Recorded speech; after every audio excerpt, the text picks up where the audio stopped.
So நம்ம தோட்டத்தில் விளைஞ்ச கத்தரி லுக் கொஞ்சம் பெருசாக இருக்குது. பிடுங்கிட்டேன். ஆடிப்பட்டத்துக்கு பாத்தி போடணும். அதுக்காக வந்து முள் கரண்டி போட்டு இது வச்சுருக்கோம், குத்தி போட்டிருக்கோம். இன்னும் பாத்தி போடலை. அந்த கட்டியெல்லாம் உடச்சிட்டு பாத்தி போடணும். இதோ பார்த்திங்களா, இந்த பக்கம் இருக்கிற பழமரங்கள் வந்து அவ்வளோவா காய்க்கலை. இப்போ தான் வந்து அந்த நார்மல் சீதா அது இப்போ வந்து 2 பழம் வச்சுருக்கு. இந்த வருஷம்தான் அதுவும் வச்சுருக்கு. ஸோ நெக்ஸ்ட் இயர் நிறைய வைக்கும்னு எதிர்பார்க்குறோம்.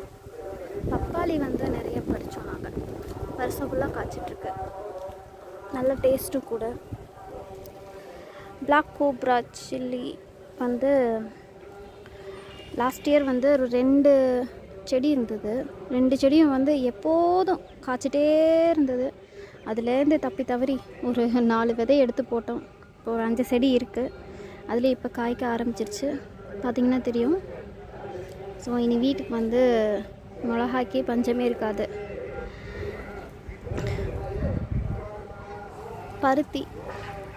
பருத்தி வந்து தானாக விழுந்து நிறைய இடத்துல பருத்தியாக வந்துருச்சு. பார்த்திங்கன்னா தெரியும். இங்கே ஒரு பருத்தி, இது ஒரு மரப்பருத்தி, அங்கே ஒரு 2 பருத்தி இருக்குது. ஸோ இது எல்லாத்தையும் பிடுங்கணும். பக்கத்துலேயே துவரம்பருப்பு செடி, இதுதான் கொஞ்சம் நல்லா பெருசாக வந்துருக்கு. நெக்ஸ்ட்டு காற்றுல வந்து நிறையா இருக்கும்னு நினைக்கிறோம். அடுத்து வந்து இந்த கொய்யா சிவப்பு கொய்யா, உள்ள சிவப்பாக இருக்கும் விதை. டேஸ்ட் வந்து செமையாக இருந்துச்சு.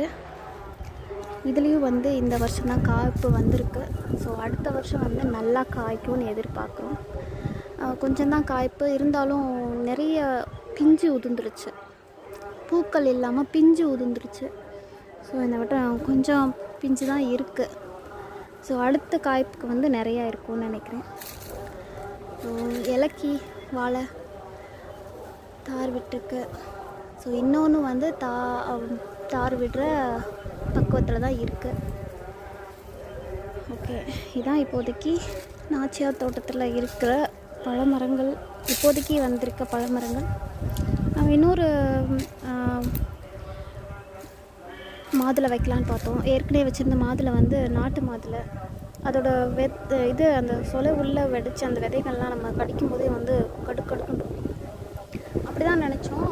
வேறு வைக்கலான்னு பார்த்தா திருப்பி அதே கண்டு தான் வாங்கி வச்சுருக்கோம் போல். இதுலேயும் வந்து இப்போ காய்க்க ஆரம்பிச்சிருக்கு, பார்த்திங்கன்னா தெரியும். அவ்வளோதான். அடுத்து போடும்போது நான் உங்களுக்கு அப்டேட் பண்ணுறேன்.